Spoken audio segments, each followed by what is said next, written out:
Hello, everybody, and welcome to Reed's Reads Spider-Man Crawl Space Edition. Please check us out at the SpidermanCrawlspace.com. Well, I'm here, of course, to review Amazing Spider-Man 59, aka 816 Legacy Number, Part 2 of Negative. So let's see how everything went so well with the Mr. Negative story and what it means for the upcoming King's Ransom coming up here in the giant-sized Spider-Man coming up this May. So first of all, the pros.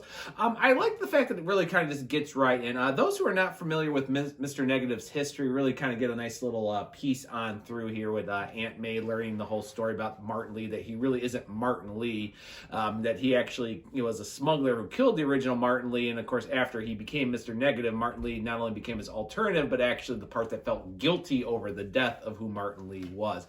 It's a nice little piece, and I always did like the character of Mr. Negative, even back when he was first introduced and everything. I just think his origin, why it wasn't very complicated, kind of got a little overly complicated exactly who he was. I kind of liked more of the tragic guy who was smuggled in, and of course the experimented by Silvermane and the Magia, and of course with the same abilities that gave, Cloak and Dagger their powers, and it just went the opposite way.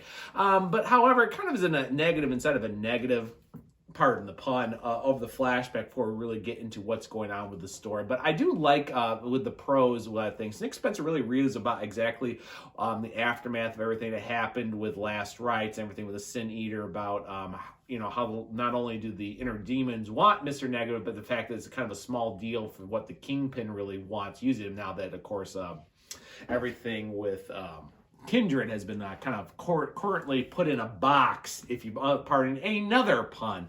The action's really nice with everything, and I really like the characterization between Peter and Mary Jane. Of course, a lot of what goes on with Mr. Negative and the Inner Demons and the Kingpin's Empire, and of course the major cliffhanger we find out, as we're now going to finally get into with both the Tablet of Life and Death, a major storyline that's been going on since Nick Spencer started his run with Free Comic Book Day. So I really like how these pieces are coming, and by the time, Spider-Man ends up kind of losing, and of course Mr. Negative comes back, and the Kingpin actually, takes him into custody. It's kind of funny when all of a sudden Spider-Man's like, "Ooh, hold on there a second. What just happened? The Kingpin just took Mr. Negative? Wait, well, should I be upset? Wait, no, what just happened?" I kind of like the confusion because it is a piratic victory for Spider-Man. While he saves Aunt May and the Feast Center, and basically, technically, Randy Robertson, who has magically disappeared through this part of the storyline.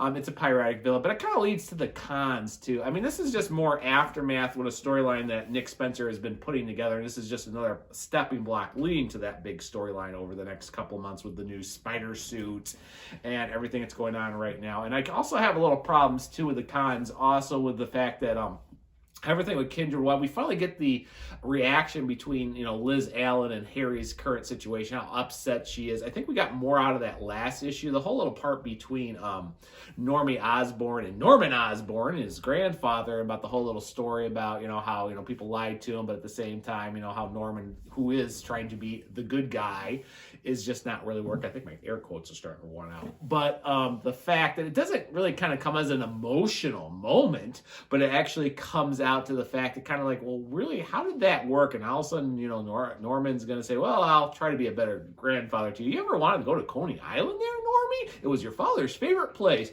Today on PBS, as we have the nice little moment between grandson and grandfather for a true bod family moment. But will it turn into tragedy or a mother heartwarming moment? Let's find out later, true believers. Yeah, it's okay. Also, the artwork by Freddie Kelly, it's kind of hit or miss. I mean, the action scenes in Spider-Man are really good. I also like some of the other areas of Mr. Negative and the artwork. It really nice, but then some of the faces, once again, are kind of distorted. It looks like a melting field.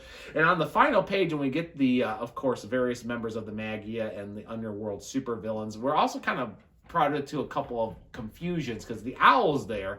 I'm a regular Daredevil reader. I'm kind of wondering how the owl ended up back there, and I did like some of the other characters who'd shown up, and I also see how Tombstone's going to be brought into it, which will, of course, bring in everything with Randy Robertson and, of course, Janice Lincoln with everything that's going on there, as well as Fred Myers, Boomerang, the tablet. So it has a nice pieces here, but I think there's just some of the artwork kind of hurts it at one of the more special emotional moments.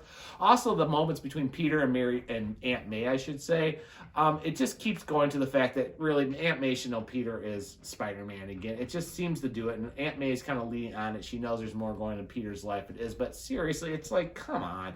That was such a great character moment and such a defining and moving progression for Aunt Aunt May, and when it was all reset at the back, oh, poor Peter, oh, that Spider-Man, oh, hey. No.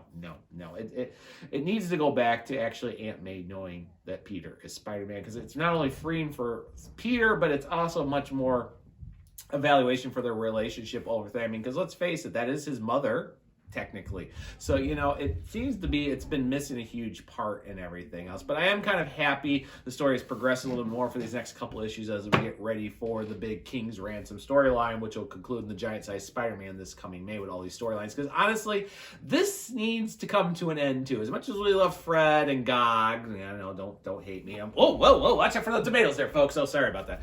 But anyhow, it's a nice progression. I'll give it a B for a grade. It's not a bad issue. I kind of liked it. I think there was a nice little focus between the battle scenes and the progression with the storyline, because we know that the life tablet and the death tablet are all finally kind of moving on with the big revelation that using both tablets and using correctly will lead to resurrection. It's pretty obvious Fisk is trying to bring back Vanessa, his wife, and everything, but how does Kindred fit into this? Not sure yet, but we'll be getting those answers, believe it or not, in about 3 months here, so it's a good thing. So I'm going to leave it at that, folks. So I will be back next week with the next issue of Amazing Spider. 2 weeks. 2 weeks away here for the next episode here with the love story between Peter and Mary Jane. But will it be an unfortunate Valentine? Let's find out. After all, there's a giant certain centipede that's crawling around everything, too, why Harry is locked up in the box, which was interesting as we noticed. The one that apparently attacked Carly Cooper is separate, while the one with Harry is still in the box, so we'll find out more. So on that note, guys, if you want to know more about us, go check us out at the SpidermanCrawlspace.com. Please check out our new review cruise, as well as new articles and more on the Crawl Space. And for everything more for information, please check us out on our social media fields. And on that note, guys, I will see everybody in the Crawl Space.